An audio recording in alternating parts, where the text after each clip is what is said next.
আসসালামু আলাইকুম বিসমিল্লাহ ভিউয়ার্স, আমরা আমাদের টেন্সের দ্বিতীয় ক্লাসে আজকে উপস্থিত হয়েছি। তো আমরা গত দিনে 10টি টেন্স আমরা আলোচনা করেছি। 10টি টেন্স আমরা আলোচনা করেছি একটা বিষয়ের ভিত্তিতে।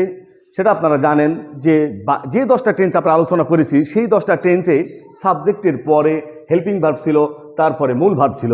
এই ক্ষেত্রে আমরা 10টি টেন্স আলোচনা করেছি।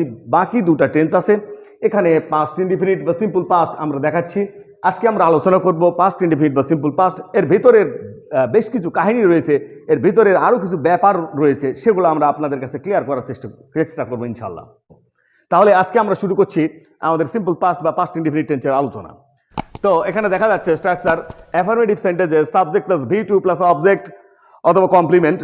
তো অবজেক্ট বা কমপ্লিমেন্ট এর ক্ষেত্রে আমি কথাবার্তা এর আগে বলেছি। তো যাই হোক, তো সাবজেক্ট প্লাস V2, সাবজেক্টের পরে কোনো হেল্পিং ভার্ব নেই, সরাসরি সাবজেক্টের পরে V2 plus object complement.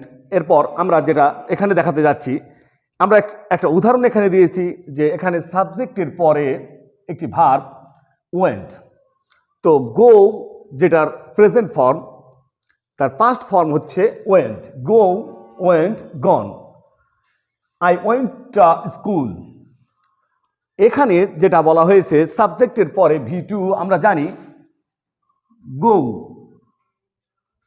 V1, went V2, গন V3।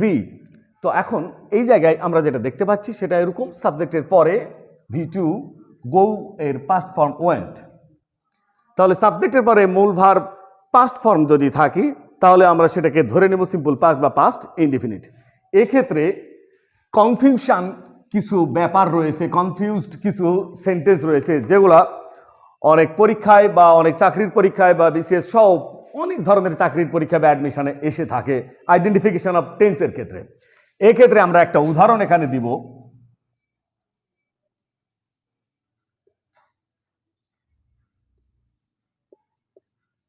আপনারা দেখতে পাচ্ছেন এখানে একটা উদাহরণ দেওয়া হলো, he read the book. He read the book, এই জায়গায় এই সেন্টেন্সের সাবজেক্ট থার্ড পারসন সিঙ্গুলার। সাবজেক্টটি থার্ড পারসন সিঙ্গুলার। আপনারা জানেন যে সকল ভার্ব আছে, এমন কিছু ভার্ব আছে যে সকল ভার্বের 3টা ফর্ম এক, যেমন put put put, shut shut shut, cut cut cut, read read read. আপনারা জানেন 3টা ফর্ম এক এই ভার্বের। সেটা হচ্ছে প্রেজেন্ট ফর্ম যেটি, সেটি হচ্ছে read past form, red past participle form, red. উচ্চারণের ক্ষেত্রে ভিন্নতা আসবে, রিড রেড রেড। তো 3টা ফর্মই এক। 3টা ফর্মের ক্ষেত্রে এক্ষেত্রে আমরা এটাকে কোন টেন্স বলবো?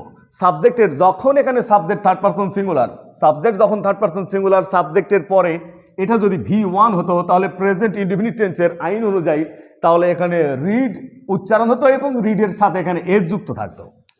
তাহলে যে সকল ভার্বের 3টা ফর্ম একই ফর্ম, এক্ষেত্রে যদি subject third person singular number হয় আর ওই ভার্বের সহিত যদি এস বা আইএস যুক্ত না থাকে তাহলে আমরা এটা ইজিলি আইডেন্টিফাইড করতে পারবো।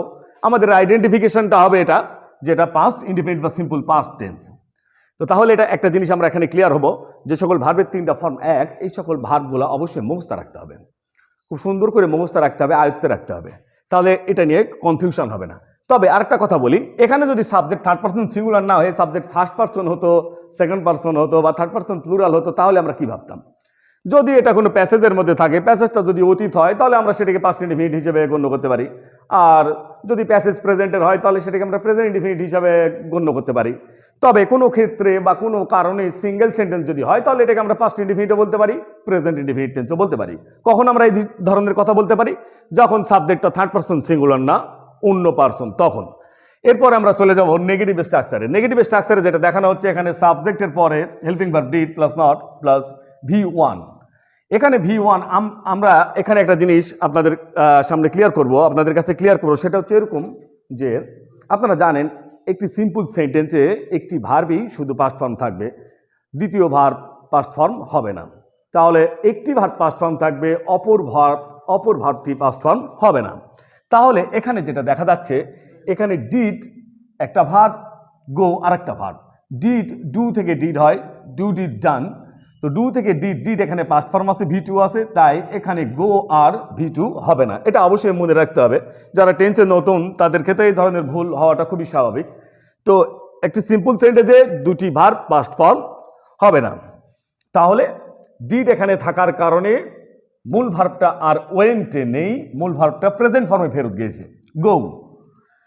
তো পাস্ট ইনডেফিনিট টেন্সে এক্ষেত্রে আমরা যেটা দেখলাম, I did not go to school. Interrogative sentence, interrogative সেন্টেন্সের ক্ষেত্রে আমরা পাস্ট ইনডেফিনিট টেন্সের এই ডিডটা সাবজেক্টের সামনে নিয়ে যাব। তাহলে ডিড যখন চলে যাবে সাবজেক্টের সামনে ইন্টারোগেটিভ গঠন করার ক্ষেত্রে, তারপর সাবজেক্ট, তারপর ভি ওয়ান, আমরা এখানে গো এই ভার্বটাকে নিয়ে এসেছি। আর অ্যাফার্মেটিভে যেটা ছিল ভি টু, এরপর নেগেটিভ ইন্টারোগেটিভ সেন্টেন্সে যেটা দেখা যাচ্ছে, নেগেটিভ ইন্টারোগেটিভ সেন্টেন্স এখানে did plus short form N apostrophe t plus subject plus verb one plus object complement ইত্যাদি থাকবে। তো যাই হোক, উদাহরণে যেটা দেখা যাচ্ছে, didn't I go to school. তাহলে এই জায়গায় আমরা যেটা দেখলাম যে পাস্ট ইনডেফিনিট টেন্সে একদম সাবজেক্ট প্লাস মূল ভার্ব বা subject plus V two, negative করার সময় did plus not V one, interrogative করার সময় ডিড সাবজেক্টের সামনে plus V one, negative interrogative করার সময় ডিডন্ট অথবা did plus subject plus not plus V one. এরপর আমরা যেটা দেখছি টু বি, আমরা জানি টু বির present form V one am is are, V two was were, V three been এবং ইং ফর্ম বিং। তো এখন আমরা টু বি এর ক্ষেত্রে সাবজেক্টের পর যখন এখানে দেখতেছি ওয়াজ, আই ওয়াজ অপটিমিস্টিক। আপনারা জানেন অপটিমিস্টিক মানে আশাবাদী, আই ওয়াজ অপটিমিস্টিক। তো অপটিমিস্টিক, আই ওয়াজ অপটিমিস্টিক, এটাকে আবার পাস্ট কন্টিনিউয়াস টেন্স ভেবে বসবেন না। পাস্ট কন্টিনিউয়াস টেন্স যদি হতো তাহলে ওয়াজের পরে এখানে একটা ভার্ব থাকতো, তার সাথে আইএনজি যুক্ত থাকতো। এবং এর আরেকটা ফিগার আপনাদের বলি, যে এখানে ওয়াজ বা ওয়ারের পর ভি থ্রি থাকতে পারে। যদি ভি থ্রি থাকে তাহলেও সেটা পাস্ট কন্টিনিউয়াস টেন্স হবে না বা পাস্ট ইনডেফিনিট টেন্সও হবে না। তাহলে ওয়াজ ওয়ারের পরে যদি ভি থ্রি থাকে তাহলে আপনাকে অবশ্যই সেন্টেন্সটা আইডেন্টিফিকেশন করতে হবে পাস্ট ইনডেফিনিট টেন্সের প্যাসিভ ভয়েস হিসাবে। তাহলে যে কথা বলছিলাম, সাবজেক্টের পরে ওয়াজ কিন্তু এখানে প্রিন্সিপাল ভার্ব, ওয়াজ এখানে হেল্পিং ভার্ব নয়।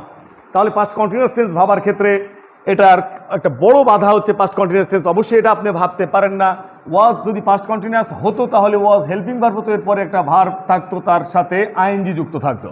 তাহলে যেটা এখানে দেখা যাচ্ছে আই ওয়াজ অপটিমিস্টিক, তাহলে ওয়াজ ভার্বটা ভি টু এ আছে যেহেতু, তাহলে ওয়াজ প্রিন্সিপাল ভার্ব, সাবজেক্টের পরে ওয়াজ অথবা were, subject third person singular এবং ফার্স্ট পারসন সিঙ্গুলারের সাথে ওয়াজ বসে, এটা আপনারা জানেন।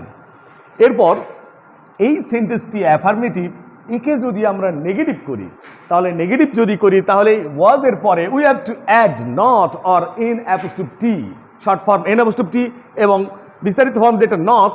তাহলে আই ওয়াজ নট, এখানে এই ওয়াজের পর যদি আমরা এখানে নট যুক্ত করে দিই, আই ওয়াজ নট অপটিমিস্টিক, তাহলে সেন্টেন্সটা নেগেটিভ। ওয়াজটা যদি আমরা সাবজেক্টের সামনে নিয়ে চলে যাই, এখানে অবশ্যই ডিডের ব্যবহার করা যাবে না, ভুলেও এখানে ডিডির ব্যবহার করা যাবে না। টু বি এর ক্ষেত্রে যেটা থাকবে সেটাই, ওটাই স্টাইল, একমাত্র স্টাইল, ওটা নিয়ে আপনাকে কাজ করতে হবে, ওটা নিয়েই আপনাকে খেলতে হবে। ওয়াজ ওয়ারের পর আপনি নট ব্যবহার করবেন তাহলে নেগেটিভ, ওয়াজ ওয়ার সাবজেক্টের সামনে নেবেন তাহলে সেন্টেন্সটা ইন্টারোগেটিভ। আর ওয়াজ বা ওয়ার, ওয়াজ এ অপটিমিস্টিক, ওয়াজ এবং ওয়ারকে সাবজেক্টের সামনে নেবেন, সাবজেক্টের সামনে নেওয়ার পর ওর সাথে এন অ্যাপোস্ট্রোফ টি যুক্ত করে দিবেন, তাহলে সেটা হয়ে যাবে নেগেটিভ ইন্টারোগেটিভ। তাহলে যেটা আমরা এখানে বুঝলাম সেটা একদম ক্লিয়ার, ওয়াজ ওয়ার তখন প্রিন্সিপাল ভার্ব হিসেবে থাকবে বা হেল্পিং ভার্ব হিসেবে পাস্ট কন্টিনিউয়াস বা পাস্ট ইনডেফিনিট টেন্সের প্যাসিভের হেল্পিং ভার্ব হিসেবে যেভাবেই থাক না কেন, এই ধরনের সেন্টেন্সকে নেগেটিভ করতে হলে নট যুক্ত করতে হবে, ইন্টারোগেটিভ করতে হলে ওয়াজ ওয়ারকে সাবজেক্টের সামনে নিয়ে যেতে হবে, এবং নেগেটিভ ইন্টারোগেটিভ করতে হলে ওয়াজ ওয়ারকে সাবজেক্টের সামনে নিয়ে এন অ্যাপোস্ট্রোফ টি অথবা was were plus subject plus not, was were plus subject plus not, এইরকম করেও সেন্টেন্সটাকে নেগেটিভ ইন্টারোগেটিভ করা সম্ভব। এরপর আমরা চলে আসব টু হ্যাভ এ। এখানে যেটা আমরা দেখতে পাচ্ছি টু হ্যাভ, আপনারা জানেন টু হ্যাভ এর প্রেজেন্ট ফর্ম বা ভি ওয়ান হ্যাভ অথবা হ্যাজ। টু হ্যাভ এর V two had, to have, have has had. তো হ্যাভ হ্যাজ হ্যাড এরকম একটা পর্যায়, তো এটা পাস্ট পার্টিসিপল হ্যাড এর পর্যন্তও যায়। আই হ্যাড হ্যাড এই ধরনের সেন্টেন্সও কোনো কোনো ক্ষেত্রে ঘটতে পারে। তো যাই হোক, এই ব্যাপারে আমরা পরবর্তীতে কথা বলবো। এখানে আমরা যেটা দেখতে পাচ্ছি সাবজেক্ট প্লাস হ্যাড এখানে প্রিন্সিপাল ভার্ব হিসেবে কাজ করছে। এটি অবশ্যই পাস্ট পারফেক্ট টেন্স ভেবে ভুল করা যাবে না, কারণ পাস্ট পারফেক্ট টেন্স যদি হতো তাহলে হ্যাডের পর এখানে একটা ভার্ব থাকতো, সেই ভার্বটা অবশ্যই থাকতো পাস্ট পার্টিসিপল। হ্যাডের পর এখানে যেটি আছে সেটি হচ্ছে নাউন। হ্যাডের পর কোনো ক্ষেত্রে অবশ্যই যদি ভার্ব আসে সেটা পাস্ট পার্টিসিপল হবেই। তাহলে এখানে যেটা আমরা দেখতে পাচ্ছি অপটিমিজম মানে আশাবাদ। আই হ্যাড অপটিমিজম, আমার আশাবাদ ছিল। আমার কি আশাবাদ ছিল? যাই হোক, অনেকেরই অনেক ধরনের আশাবাদ থাকে। এখন আমরা যেটা এখানে দেখছি সেটা হ্যাড এর পরে এখানে এই সেন্টেন্সকে আমরা নেগেটিভ করব কিভাবে? হ্যাডের পর নট যুক্ত করে দেবো। ইন্টারভিউ হ্যাডের পরে নট যুক্ত করলে সেন্টেন্সটা নেগেটিভ হয়ে যাবে। এখানে আর একটা ফর্ম আপনাদের দেখানো হচ্ছে, যেহেতু এটা পাস্ট ইনডেফিনিট টেন্স, এই ক্ষেত্রে আপনারা সেন্টেন্সকে নেগেটিভ করতে ডিড ব্যবহার করতে পারবেন। এখানে ডিড ব্যবহার করা হয়েছে এবং তারপর নট দেওয়া হয়েছে, এবং এখানের যে হ্যাডটি প্রিন্সিপাল ভার্ব ছিল, মূল ভার্ব হিসেবে কাজ করছিল, সেই হ্যাডটি এখানে হ্যাভে পরিণত হয়েছে, কারণ ডিড পাস্ট ফর্ম আছে, হ্যাড আর এখানে পাস্ট ফর্ম থাকবে না, কারণ সেন্টেন্স সিম্পল। এই ক্ষেত্রে পরবর্তীতে আমরা যেটা দেখছি হ্যাড এখানে সাবজেক্টের সামনে ব্যবহার করা আছে, তাহলে হ্যাডকে সাবজেক্টের সামনে নিয়ে গেলে সেন্টেন্স হয়ে যাবে ইন্টারোগেটিভ। আবার এখানে ডিড সাবজেক্ট আই এর সামনে নিয়ে যাওয়া হয়েছে, তাহলে ডিড যখন সাবজেক্ট আই এর সামনে চলে গিয়েছে তখন আর হ্যাড এখানে থাকবে না, কারণ এখানে ডিড পাস্ট আছে, টুয়ে আছে, হ্যাড আর এখানে টুয়ে থাকবে না, হ্যাডটা হয়ে যাবে এখানে হ্যাভ। তারপর যেটা এখানে দেখানো হচ্ছে hadn't I optimism. Hadn't I অথবা হ্যাড আই নট এইভাবে নেগেটিভ ইন্টারগেটিভ করা যাবে। আপনারা যেটা এখানে দেখছেন হ্যাড আই নট অথবা হ্যাডেন্ট আই অপটিমিজম, এটার আরেকটা ফর্ম আপনাদের দেখানো হচ্ছে didn't I have. Didn't I have, এখানে ডিড যেহেতু ব্যবহার করা আছে নেগেটিভ ইন্টারগেটিভ সেন্টেন্সে, এখানে আর হ্যাড হওয়ার কোনো সুযোগ নেই, এখানে অবশ্যই হ্যাভ ব্যবহার করতে হবে। পাস্ট ইনডিফিনিট টেন্স বা সিম্পল পাস্টের যে কয়েকটা ফরম্যাট, যে কয়েকটা ফর্ম এখানে দেখানো হলো, এছাড়াও আমরা পাস্ট ইনডিফিনিট টেন্স যদি সাবজেক্টের পরে বা পূর্বে, এক্ষেত্রেও পাস্ট ইনডিফিনিট টেন্সের ইউজড টু এর একটা ব্যবহার রয়েছে, ইউজ টু এর ব্যবহার রয়েছে। ইউজ টু আমরা পাস্ট ইনডিফিনিট টেন্সে এটা ব্যবহার করতে পারি, পাস্ট ইনডিফিনিট টেন্সে ইউজ টু, উড টু, এবং পাস্ট ইনডিফিনিট টেন্সে could, might, could might, would, should, এই সকল আমরা ব্যবহার করতে পারি। এক্ষেত্রে ইউজড টু এটাও আমরা ব্যবহার করতে পারি। এখন ইউজ টু এর ক্ষেত্রে একটা ইনফরমেশন আপনাদের দিয়ে রাখি। ইউজ টু এর ক্ষেত্রে sentence he use to go to Khulna, এটা আপনারা বলতে পারেন হি ইউজ টু। এখন এই ধরনের সেন্টেন্সকে he use to go to Khulna, একে যদি নেগেটিভ করেন তাহলে হি ইউজ নট টু এটা ইউজ করতে হবে। আর আপনি যদি সেন্টেন্সটাকে ইন্টারোগেটিভ করেন তাহলে ইউজকে সাবজেক্টের সামনে নিতে হবে, তারপর সাবজেক্ট, তারপর টু বসবে। এরপর যেটা দেখছেন টু ডু। টু ডু এর ক্ষেত্রে আমরা এখানে যেটা দিয়েছি, ডু এর ক্ষেত্রে do, does, did, done.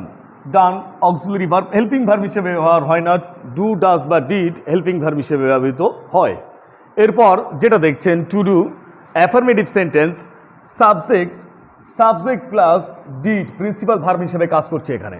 Did, এখানে ডিডের পর নট নাই, নটের পর আবার কোনো ভার্ব নেই। তাহলে একটা জিনিস এখানে বুঝতে হবে, তো I did not go there, I did not go there সেন্টেন্সটা কিন্তু এরকম নয়। এই ডিড এখানে হেল্পিং ভার্ব হিসেবে কাজ করছে, প্লাস এখানে নট, এরপর যেটা দেখছেন তারপর এখানে একটা প্রিন্সিপাল ভার্ব আছে যেটা প্রেজেন্ট ফর্মে আছে, গো। এই ধরনের সেন্টেন্স এটি না, ডিড এখানে প্রিন্সিপাল ভার্ব হিসেবে কাজ করছে, সাবজেক্ট প্লাস ডিড আছে, তো এই sentence subject plus did principal verb, তার মানে এটা পাস্ট ইনডিফিনিট টেন্স তো বা সিম্পল পাস্ট। এটাকে যখন আমরা নেগেটিভ করব তাহলে সাবজেক্টের পর একটা ডিড আমরা নিয়ে আসবো হেল্পিং ভার্ব হিসেবে। ডিড কোথায় থেকে আসলো? বাইরে থেকে আসলো, স্ট্রাকচারের ডিড। তাহলে আই ডিড নট, এখানে ডিডের পর নট যুক্ত করে শুধু পরবর্তীতে অবজেক্ট বা অন্য কিছু লিখলেই হবে যাবে না। এই ডিডটা কিন্তু এই ডিড নয়, এই ডিড বাইরে থেকে আসছে, তারপর এখানে আমরা নট যুক্ত করছি। এই ডিডটা আসলে ডু হয়ে গেছে, কারণ এখানে একটা ডিড হেল্পিং ভার্ব হিসেবে ব্যবহার করা হয়েছে। ডিড যেহেতু পাস্ট ফর্ম, পরবর্তীতে এই প্রিন্সিপাল ভার্বের ডিডটা আসলে ডু হয়ে গেছে, প্রেজেন্ট ফর্মে চলে গেছে। এবার ইন্টারোগেটিভ যখন আমরা করব তখন একটা ডিড বাইরে থেকে হেল্পিং ভার্ব আসবে, প্লাস সাবজেক্ট প্লাস এই ডিডটা প্রিন্সিপাল ভার্ব যেটা এটা প্রেজেন্ট ফর্ম হয়ে গেছে। নেগেটিভ ইন্টারগেটিভের ক্ষেত্রে ডিডেন্ট ভার্ব অথবা did plus subject plus not এটা ব্যবহার করা যাবে ডিডেন্ট আই ডু, কারণ এখানে ডু ইউজ করতে হবে, কারণ এই যে প্রিন্সিপাল ভার্ব ডিড এখানে হেল্পিং ভার্ব হিসেবে ডিড ইউজ করার ক্ষেত্রে এখানে প্রিন্সিপাল ভার্ব আর ডিড না থেকে এখানে ডু হয়ে গেছে। ভিউয়ার্স, আপনারা ভালো থাকবেন। আমরা পাস্টিটিভ টেন্স আজকে আলোচনা করলাম, এর পরবর্তীতে ইনশাল্লাহ আরও অন্যান্য আলোচনা আমরা করব। ইনশাল্লাহ আপনারা আমাদের ভিডিও দেখবেন এবং আমাদের ক্লাস দেবেন এবং আমাদেরকে সহযোগিতা করবেন। মহান আল্লাহ আপনাদেরকে দুনিয়া এবং আখিরাতে কল্যাণ দান করুন।